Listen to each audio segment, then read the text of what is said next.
My favorite scene in Wicked happens during the Defying Gravity sequence.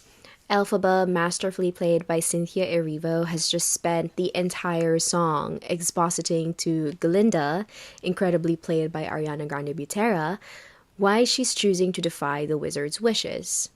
Something has changed within me, Elfie sings. Something is not the same. They're in this attic like space in the wizard's lair in Emerald City. The space looks like it's been left alone for a long time, and dust has settled in it like undisturbed snow. There are boxes and forgotten clothes, and if you look closely, you'll see that some of this stuff was brought over by the wizard himself the first time he flew to Oz. Anyway, in this scene, Elphaba has managed to cast a spell on the broom that was laying unused in the attic for God knows how long. She has on the black hat that Galinda gave to her one night, initially to make fun of her, but that ended up being the first night they became friends. And in this scene, Elphaba's saying goodbye to her best friend, who never had it in her to rebel against authority the way that she's daring to. But before they say goodbye, Glinda says, "Elfie, you're trembling." And in between tears, she goes off and desperately searches anywhere in the attic for something that will give her friend even just a little bit of comfort and warmth, knowing that this could possibly be the last time that they're seeing each other. She reaches a rack covered by a black cloth designed to keep the dust off of the clothes underneath it, but instead of finding something that was on the rack, she gravitates towards the black dust cover itself. Again, a forgotten thing, that black cloth was never meant to be shown to the outside world. It was just fulfilling a function. But as Glinda wraps the cloth around Elphaba, she all of a sudden becomes everything Oz grows to fear. With her black hat, her black cape, and her broom, she becomes the Wicked Witch of the West. Hello and welcome back to A Love Letter 2. I'm your host, Danielle Olavario, and I'm so excited for this episode. One reason is that this kicks off a little mini-series in the pod where we're going to be talking about some of the Oscar picks this season over the next few weeks until the Oscar ceremony on March 3rd. Obviously, there's going to be spoilers in the show, so please keep that in mind before listening, but today, as you heard in the opening sequence, we're going to be talking about one of my favorite movies to come out last year, Wicked. I cried nonstop in the cinema. I still listen to the soundtrack daily. I've watched, listened, and read the interviews. I've followed and held space, for the press tour, like so many of you, and I think that it's an objectively good film. It's also my favorite to win the Best Costume Design Oscar this year because not only is every garment you see on screen meticulously well made, and you can credit the costume designer Paul Tazewell for that, but because I think, just like Poor Things, it's one of these movies that really use the clothes and the props as part of the story. They help move the story forward. But also, it becomes a little bit meta because the clothes are imbued to the story itself. They're important materials. Let me explain. The story of the Wizard of Oz is iconic, and I'm using that in the most literal sense of the word. I mean that it's filled with recognizable symbols and imagery that was established over 100 years ago, and yet still remain in the public memory. Even before the movie that shot Judy Garland to stardom, The Wonderful Wizard of Oz had already been a part of so many people's childhoods. It was written in the 1900s by the author L. Frank Baum and illustrated by W. W. Denslow. So that's a full almost 40 years before the movie came out. Just after the opening sequence in the movie, this dedication was written. For nearly 40 years, this story has given faithful service to the young in heart, and time has been powerless to put its kindly philosophy out of fashion. To those of you who have been faithful to it in return, and to the young in heart, we dedicate this picture. So, the history of this tale and the images we ascribe to it is long and storied and has become a pillar for pop culture. When I say, for example, the yellow brick road or ruby slippers, you immediately have that image in your head and the association it has with the Wizard of Oz. When I say, that girl is dressed like Dorothy, you immediately think braided pigtails, checkered white and blue dress, red slippers. And of course, when I say the Wicked Witch of the West, you would immediately think of the green skin, the hooked nose, warts on the face maybe, and the black outfit, the black cape with the matching pointy hat.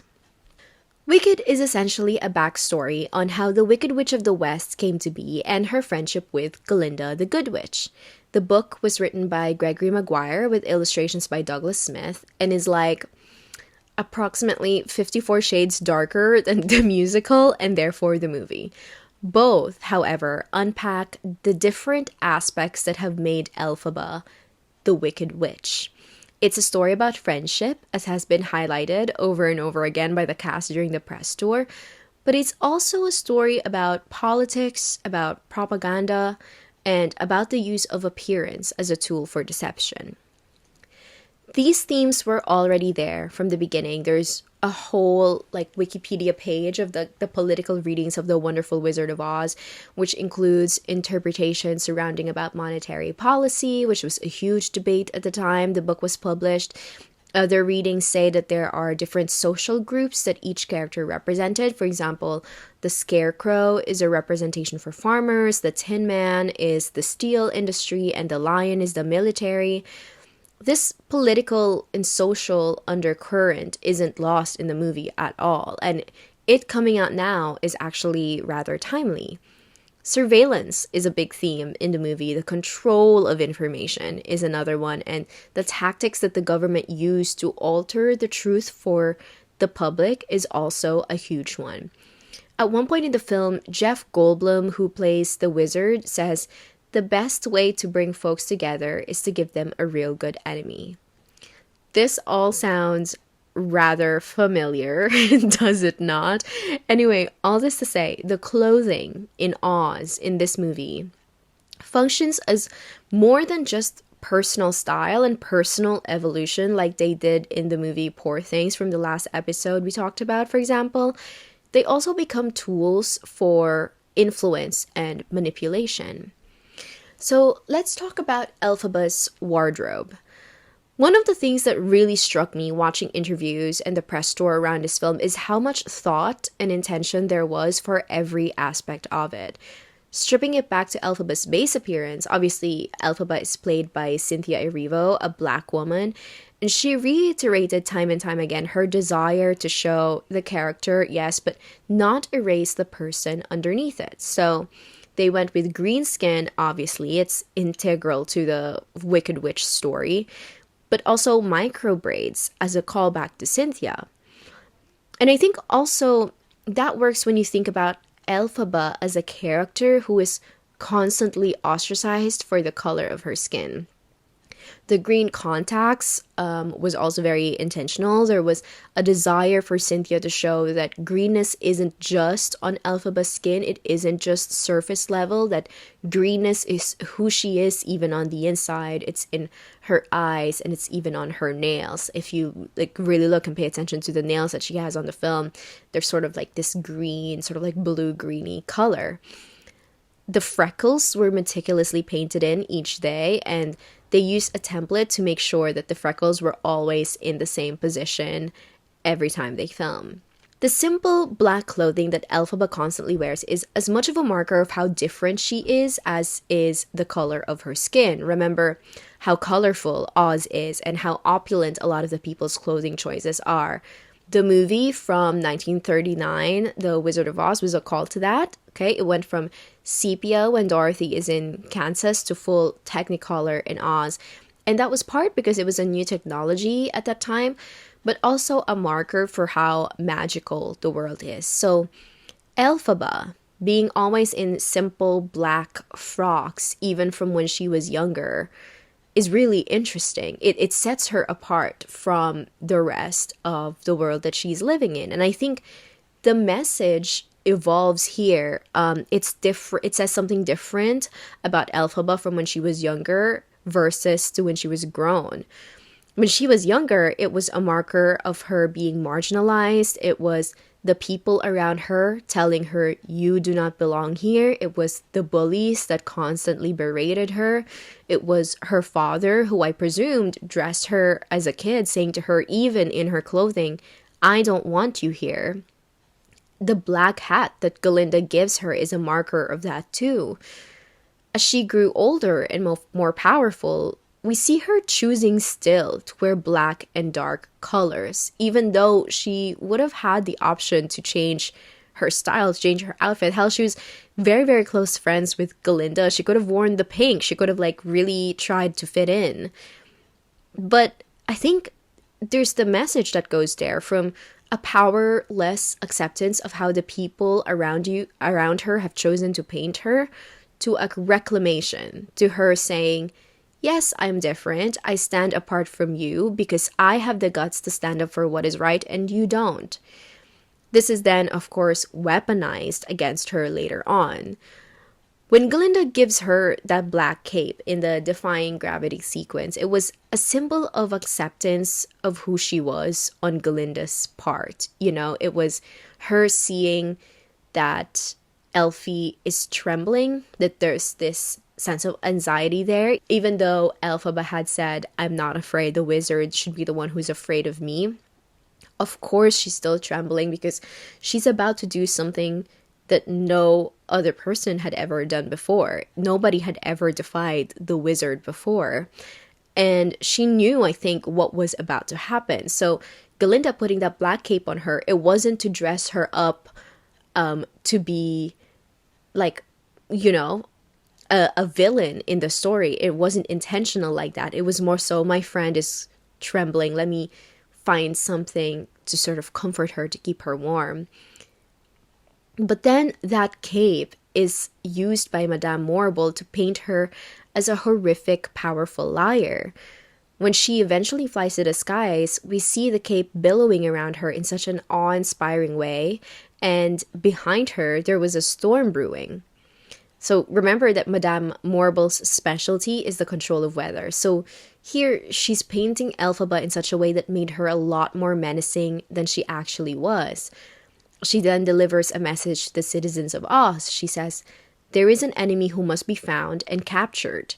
Believe nothing she says. She has stolen our grimoire. She is evil, responsible for the mutilation of these poor, innocent monkeys, which, by the way, was Madame Morrible and the wizards doing. She continues on, her green skin is but an outward manifestorium of her twisted nature. This distortion, this repulsion, this wicked witch. So here we see Madame Morrible is just truly the queen of propaganda. But Madame Morrible uses innocent aspects of Elphaba's appearance, the green skin she had no control over, the hat Glinda gave her at the start of their friendship, the cape her best friend gave her for warmth, and uses them all as a weapon to turn the citizens of Oz against her. Elphaba wasn't the only person whose appearance was used as a weapon. Glinda was one of them too. From the very beginning, we see Glinda as blonde and wearing a lot of pink. In fact, in the whole of Shiz, she's the only person whose uniform is pink. It's giving Sharpay Evans and her infamous Barbie pink double locker in East High. But when we first meet Glinda, she introduces herself as Glinda Upland of the Upper Uplands. She has about 1,000 luggages with her. We know that she also managed to get a private suite, unlike her classmates. All this to say that everything about her screams of privilege and wealth. When she was a student at Shiz, her wardrobe didn't really vary much, aside from the special scandalocious one that she wears at Oz does. But from the start, we knew her knowledge and understanding of what I can only describe as like PR strategy. It's even incorporated in one of the songs she sings, Popular. She sings, think of celebrated heads of state or especially great communicators. Did they have brains or knowledge? Don't make me laugh. They were popular. This is a bit of a foreshadowing of the wizard himself being exposed as just a non-magical man later on in the film, who basically just used appearance and manipulation to get people to believe in him and follow him. But in the same song, she even pitches herself to Elphaba as someone who can be very useful to her later on. She sings, "With an assist for me to be who you'll be instead of dreary who you are, there's nothing that can stop you from becoming popular." And here we see, I think, the huge difference in the approach between Elphaba and Glinda. Elphaba isn't scared to torch everything to the ground to enact change. In fact, she'd rather do that than what she says, grovel in submission in the face of an authoritarian figure that she doesn't believe in. Whereas Glinda knows very well that revolutions sometimes call for much more delicate and subtle approaches. During Defying Gravity, Glinda explains this to Elphaba. She says in the beginning of the song, "I hope you're happy, how you've hurt your cause forever. I hope you think you're clever." And I believe that the subtext here is her explaining to Elphaba that they can enact change much more effectively from the inside by cooperating with the wizard and the establishment, and in the process making changes gradually and peacefully. But in flying off the handle, as Glinda calls it, Elphaba has ruined any chance she had at that, and now she must fully face the wizard and the influence that the wizard has over its citizens. And I think Glinda knows. She's smart. She knows that this is not going to end well for Elphaba. When she sings, "You can have all you ever wanted," what she means isn't just that Elphaba can be de-greenified or have a sense of belonging finally. She means you can have all you ever wanted for the animals if you were to go about this in a smarter and in a calmer way. I think that Glinda's appearance in part 2 of Wicked for Good, will dramatically change from what we see in part 1, from her wardrobe in Shiz. And I think Madame Morrible, even ever the mastermind of propaganda, is instrumental in this. Because like at the Defying Gravity sequence, we see her leading Glinda away at the end of the song.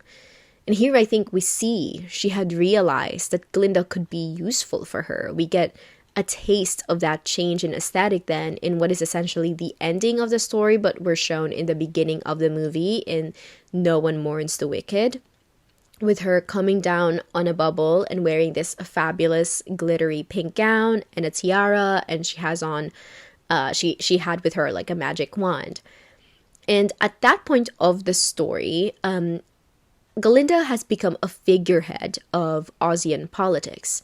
The wizard has fled, Elphaba, as far as she knows, is dead, and Madame Morrible is in prison. She's the most powerful individual in all of the land. So she wears these gowns and starts carrying a wand, even though she had no or very little magic, to project a sense of purity, a sense of charm, and like legitimacy. If you notice in the beginning, her bubble isn't made of magic. There's a button that she steps on to form the bubble around her. And in this way, she is kind of like a mini-me of the wizard himself. And maybe there's a bit of an allegory here about the only kind of person or strategy that can survive politics. I think that politics in its essence requires pulling the hood over people's eyes. And I think no matter how honorable a politician might be or which side of the aisle they sit in, that cannot be helped. You know, politics is a game of appearances. I can talk for years about the costume in Wicked because I think that it really does highlight the intersection of politics, of power, and of personal identity. And I think that this is why it's so important to talk about what politicians wear. You know, every time there's an inauguration, fashion writers like Vanessa Friedman from the New York Times and Robin Givhan or Rachel Tashjian from the Washington Post will always zoom in on the clothing that the main characters wear. You know, why Michelle Obama is wearing maroon, for example, or who is dressing Melania Trump this time around. And they always get so much flack for it because people think that clothing and fashion is surface level or frivolous and not relevant to the very serious business of politics. But I think that this movie really shows that no matter how frivolous it may seem, it is important to think about what politicians wear and what message they're trying to convey with their clothing, because they will use it. They will use whatever resources they have in their power to project a certain image. Like, I remember when the Ukraine war just started happening and we were seeing the Ukrainian president Zelensky in a lot of like jeans and hoodies because they were essentially running the government from like a basement somewhere. And then out of nowhere, the French president Macron came out wearing a black hoodie and a pair of jeans instead of his usual suits. Keeping in mind, Zelensky was getting a lot of support from everyone at the time at the start of the Ukrainian war. And I think when these things happen, when a person who usually wears, a very powerful person, a president of a country who usually wears suits suddenly comes out and wearing a hoodie and jeans, it's worth taking the time to pause and think, now, why did he do that? This person who has probably every tailor in the world at his disposal and endless resources to design any clothing that he chooses to put on, why has he all of a sudden now, at this moment, got on a hoodie and jeans in the office? And that's why I think Wicked is really deserving of the Oscar for Best Costume Design, and I haven't even gotten into the actual technicalities of the garments themselves, and for that I would really recommend going to the costume designer Paul Tazewell's Instagram page. He posts a lot of the costume and close-ups too of their details on there, but what he has essentially done is create an Aussian haute couture house. The embroidery and the detail that went with every piece of clothing is so mind-blowing, and I think that's why he should win. It's because he balanced the narrative with the technical aspects of creating clothes so beautifully.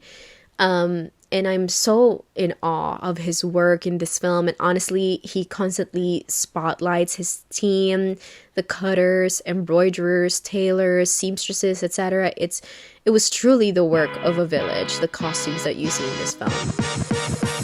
Anyway, I'm sure that I've missed so many more talking points about this movie, but now that's your job to let me know what those talking points are. Let's have a conversation and geek about Wicked in the comments. I would love nothing more. This has been A Love Letter To. I've been your host, Danielle Olavario. Thank you so much for being with me and listening to this episode. I'm really looking forward to next week when we will be talking about Nosferatu, which made me so happy. It's the first proper horror film that I actually really enjoyed and would watch again. But until then, give us a follow on our socials at A Love Letter To Podcast on everything. I'm at Danielle Olavario on everything. If you enjoyed this episode, do leave us a review wherever you're listening. It really does help the show. And feel free to send me a love DM about what you think of the episode and what movies you want me to go through next, especially after the Oscars on March 3rd. That's all from me, and I'll see you guys next week. Bye!